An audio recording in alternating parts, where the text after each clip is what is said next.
नमस्कार विद्यार्थी मित्रांनो, आपण समासाचे प्रकार यांचा अभ्यास करत आहोत. या तिसऱ्या भागामध्ये आपण तत्पुरुष समास या प्रकाराचा अभ्यास करणार आहोत.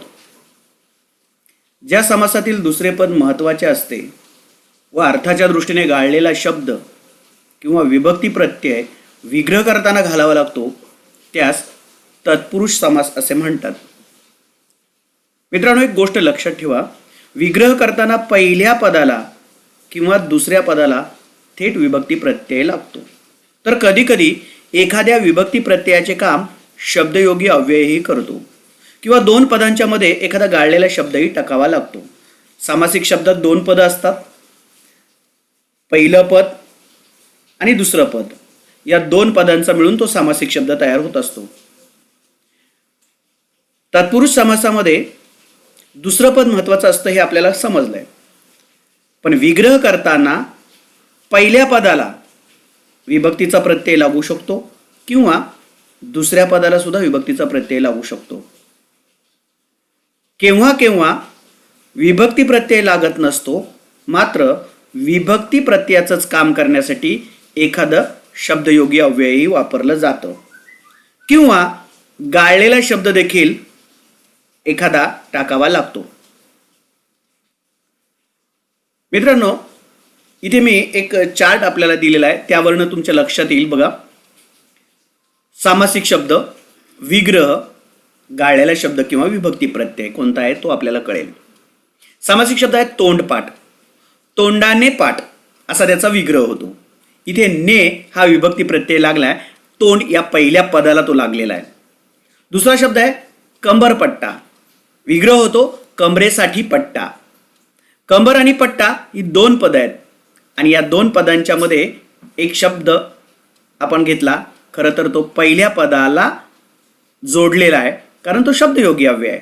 साठी, खरं तर साठी हा शब्दयोगी अव्यय विभक्ती प्रत्ययाचंच काम करतो, मात्र इथे विभक्ती प्रत्यय नाही आहे. तिसरा सामासिक शब्द बघा, महादेव. दोन पद आहेत, महा आणि देव. या दोन पदांच्या मध्ये असा हा शब्द टाकलेला आहे आणि मग त्याचा विग्रह झाला आहे, महान असा देव. म्हणजे असा हा गाळलेला शब्द आहे म्हणून आपल्याला महादेव हा सामासिक शब्द मिळालेला आहे. देवपूजा हा पुढचा शब्द बघा, विग्रह होतो देवाची पूजा. इथे ची हा विभक्ती प्रत्यय आहे. नरसिंह, सिंहासारखा नर असा त्याचा विग्रह होतो. इथे आपल्या लक्षात येईल की दुसरं पद जे आहे ते पहिल्यांदा आपण विग्रह करताना घेतलेलं आहे आणि मध्ये सारखा हा गाळलेला शब्द आलेला आहे. पुढचा शब्द बघा, अष्टांग, 8 अंगांचा समूह. इथे चा हा विभक्ती प्रत्यय. इथे पण आपल्या लक्षात येईल की पहिलं पद जे आहे ते संख्या दर्शवणार आहे. अर्थात त्यामुळे तत्पुरुष समासाचा उपप्रकार तो कसा पडतो ते आपण नंतर बघणार आहोत. तत्पूर्वी हे दोन शब्द आपण बघून घेऊया. काव्यामृत, काव्यरूपी अमृत. काव्य आणि अमृत हे दोन पद आहेत. या दोन पदांच्या मध्ये शब्द आहे रूपी, हा गाळलेला शब्द आहे. तो काढून टाकला की आपल्याला सामासिक शब्द मिळतो काव्यामृत. विद्याधन, विद्या हेच धन. इथे देखील दोन पदांच्या मध्ये हेच हा एक शब्द जो आपण गाळून टाकला की विद्याधन हा आपल्याला सामासिक शब्द मिळतो. मित्रांनो, आपल्या एक गोष्ट लक्षात आली की तत्पुरुष समासामध्ये दुसरं पद महत्त्वाचं असतं आणि त्या दोन्ही पदांचा विग्रह करताना पहिल्या पदाला किंवा दुसऱ्या पदाला विभक्तीचा कोणताही प्रत्यय लागू शकतो किंवा पहिल्या पदाला किंवा दुसऱ्या पदाला प्रत्यय लागत नसेल तर शब्दयोगी अव्यय लागून येतो किंवा एखादा गाळलेला शब्द देखील येतो. विग्रह कसा केला यावरूनच तत्पुरुष समासाचे काही उपप्रकार देखील पडतात, ते आपण इथे बघूया. बघा, तत्पुरुष समासाचे पोटप्रकार. विभक्ती तत्पुरुष समास. या सामासिक शब्दाचा विग्रह करताना विभक्तीचे प्रत्यय लागलेले असतात. दुसरा उपप्रकार आहे कर्मधारय. या सामासिक शब्दामध्ये दोन्ही पदे प्रथमा विभक्तीत असतात आणि प्रथमा विभक्ती म्हटल्यानंतर त्याला प्रत्यय नसतो. तिसरा प्रकार आहे द्विगु समास. पाठीमागे मी सांगितल्याप्रमाणे ज्या सामासिक शब्दातील पहिले पद संख्या विशेषण असते तो द्विगु समास. आपण पुढे त्याचा सविस्तर अभ्यास करूयाच. आणखी एक उपप्रकार आहे अलुक तत्पुरुष. यामध्ये पूर्वपदाच्या विभक्तीचा लोप होत नाही. मुळात अलुक या शब्दाचा अर्थच होतो लोप न पावणे, कारण लुक म्हणजे लोप पावणे आणि अलुक म्हणजे लोप न पावणे. अर्थात या प्रकाराचा आपल्याला अभ्यास करायचा नाहीच आहे, परंतु आणखी काही उपप्रकार आहेत ते बघा. उपपद तत्पुरुष समास. यामध्ये दुसरं पद धातुसाधित किंवा कृदंत असतं. पुढचं आहे नय तत्पुरुष. पहिलं पद नकारार्थी असतं. हे अनुनासिक आहे आणि म्हणून नत्र मी दाखवलंय त्याचा अर्थ आहे नकार दर्शवणं. त्यामुळे नय तत्पुरुष असं त्याला म्हटलं जातं. आणि आणखी एक उपप्रकार आहे मध्यम पदलोपी. या सामासिक शब्दामध्ये दोन पदांमधील काही पदे लोप केलेली असतात. अर्थात तुम्हाला हा प्रकार शिकायचा नाहीये, पण याची उदाहरणं अशी असतात की उदाहरणार्थ आपण जसं बटाटा वडामध्ये म्हणतो बटाटा घालून तयार केलेला वडा, तिथे बटाट्याचा वडा असाही आपण करू शकतो. परंतु मध्यम पदलोपीचं खास उदाहरण जर बघायचं असेल तर आपण कांदे पोहे हा शब्द घेतला तर कांद्याचे पोहे असं नाही होत, कांदे घालून तयार केलेले पोहे असंच म्हणावं लागेल. म्हणजेच इथल्या मधल्या कांदे घालून तयार केलेले हे जी काही पद आहेत त्याचा लोप पावलेला आहे. तर अर्थात आपल्याला याचा अभ्यास करायचा नाहीच आहे. आपल्याला अभ्यासक्रमामध्ये 3च उपप्रकारांचा अभ्यास करायचा आहे. तत्पुरुष समासाचे हे 3 प्रकार आपल्याला अभ्यासायचे आहेत. त्यामध्ये विभक्ती तत्पुरुष समास, कर्मधारय समास आणि द्विगु समास. आपण विभक्ती तत्पुरुष समास समजून घेऊया अगोदर. कशाला म्हणतात विभक्ती तत्पुरुष समास? ज्या तत्पुरुष समासात विभक्ती प्रत्ययाचा किंवा शब्दयोगी अव्ययाचा लोप करून दोन्ही पदे जोडली जातात त्यास विभक्ती तत्पुरुष समास असे म्हणतात. म्हणजे त्या सामासिक शब्दात प्रत्यय काढून टाकलेला असतो किंवा शब्दयोगी अव्यय काढून टाकलं जातं. याच्याच उलट आपल्याला असं म्हणता येईल या प्रकारच्या सामासिक शब्दाचा विग्रह करताना पहिल्या पदाला किंवा दुसऱ्या पदाला विभक्तीचा प्रत्यय लागू शकतो किंवा शब्दयोगी अव्यय जोडलं जातं, त्यालाच आपण तत्पुरुष समास असं म्हणू शकतो. नीट लक्षात ठेवा, विभक्ती तत्पुरुष समासातील सामासिक शब्दात विभक्ती प्रत्यय किंवा शब्दयोगी अव्यय गाळलेलं असतं. उदाहरण द्यायचं झालं तर इथे विग्रह अगोदर करून दाखवलाय बघा. राजाचा वाडा, इथे विभक्ती प्रत्यय चा, तो काढून टाकला, तो विभक्ती प्रत्यय गाळला की आपल्याला या समासाचं उदाहरण मिळतं राजवाडा. दुसरं उदाहरण बघा, विग्रह करून दाखवलेला आहे पोळीसाठी पाट, इथे साठी शब्दयोगी अव्यय आहे, तो काढून टाकला की आपल्याला या समासाचं उदाहरण मिळतं पोळपाट. म्हणजे राजवाडा पोळपाट हे सामासिक शब्द आहेत आणि त्यांचे विग्रह करताना बघा आपण विभक्ती प्रत्यय आणि शब्दयोगी अव्यय जोडलेलं आहे. प्रत्यय लागताना काय होऊ शकतं बघा, जेव्हा आपण या सामासिक शब्दाचा विग्रह करतो त्यावेळेस पहिल्या पदाला प्रथमा व संबोधन सोडून अन्य विभक्तीचा कोणताही प्रत्यय लागतो. त्याचं कारण असं आहे की प्रथमेला प्रत्यय नाही, एक वचनात पण नाही अनेक वचनात पण नाही, आणि संबोधनला देखील एक वचनामध्ये तर प्रत्यय नाहीच आहे, अनेक वचनामध्ये नो आहे, पण तो इथे वापरला जात नाही.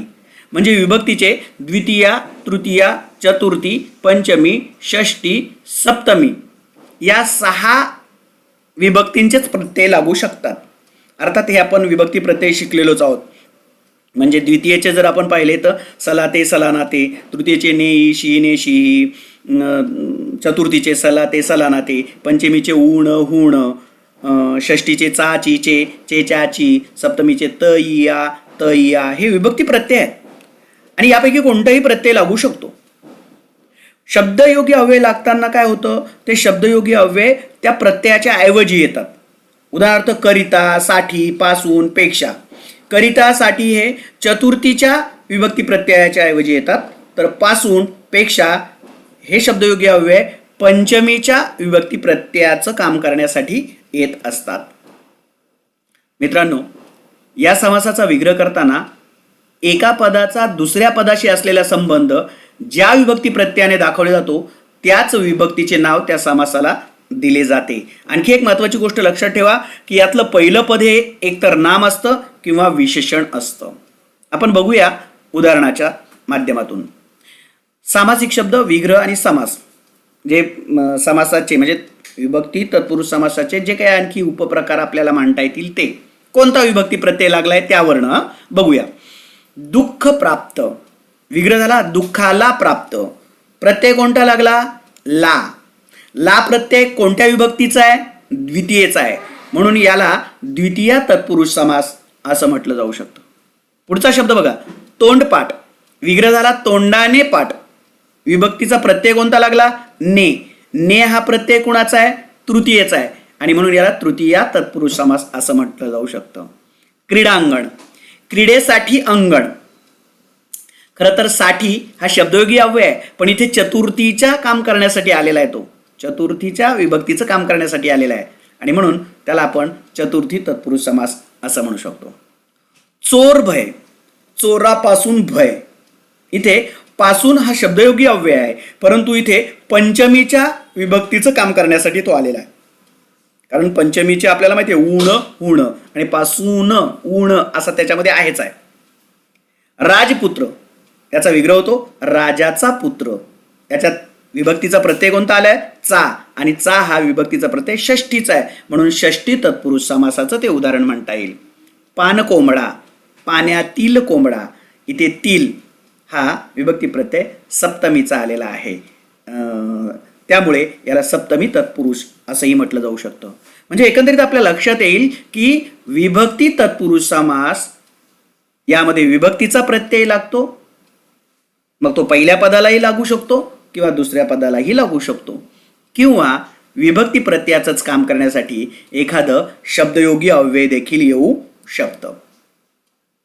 आपल्या पाठ्यपुस्तकामध्ये जे धडे दिलेले आहेत, म्हणजे जे पाठ आहेत, त्या पाठांमध्ये आलेले शब्द आहेत ते इथे मी अभ्यासासाठी दिलेले आहेत. तुम्ही फक्त पुढे प्रत्यय ओळखायचा आहे मात्र, आणि तो सहजपणे ओळखता येईल. मी मुद्दाम ते डार्क केलेले नाही आहे किंवा वेगळ्या रंगात दाखवलेले नाही आहेत, कारण तुम्ही ते शोधावेत असा माझा उद्देश आहे. सामासिक शब्द आहेत बघा. जीवनशैली, विग्रह झाला जीवनाची शैली. तुम्ही पुढे प्रत्यय कोणता लागलाय ते लिहायचं आहे.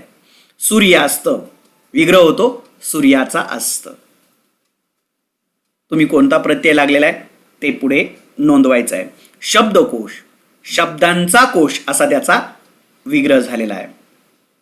कोणता विभक्ती प्रत्यय आलाय ते तुम्ही लिहू शकता, आणि वाटल्यास कंसामध्ये त्या विभक्ती तत्पुरुष समासाचा उपप्रकारही तुम्ही नोंदवू शकता. अर्थात तुम्हाला परीक्षेमध्ये किंवा तो विचारला जाणार नाही उपप्रकार, तुम्हाला फक्त विभक्ती तत्पुरुष समास एवढाच ओळखायचा आहे. पुढचा शब्द आहे शब्दप्रयोग, शब्दाचा प्रयोग. याच्यामध्ये प्रत्यय ओळखायचा आहे. विजयोन्माद, विजयाचा उन्माद. अस्तित्वहीन, अस्तित्वाने हीन. जलदुर्ग, जलातील दुर्ग. ध्येयगंगा, ध्येयाची गंगा. पूर्वरंग, पूर्वीचा रंग. हे पाठ्यपुस्तकामध्ये पाठांच्या खाली आलेले शब्द आहेत. त्याचा विग्रह तुम्हाला करायला सांगितलेला आहे, तो मी इथे करून दाखवला आहे. फक्त पुढे आणखी तुम्हाला मी त्याचा कोणता विभक्ती प्रत्यय लागलाय ते ओळखायला सांगितलेलं आहे. मित्रांनो, या भागामध्ये आपण फक्त तत्पुरुष समासातील उपप्रकार जो आहे विभक्ती तत्पुरुष समास याचाच अभ्यास केलेला आहे, आणि पुढील भागामध्ये आपण कर्मधारय समास आणि द्विगु समास या दोन उपप्रकारांचा अभ्यास करणार आहोत. तोपर्यंत धन्यवाद.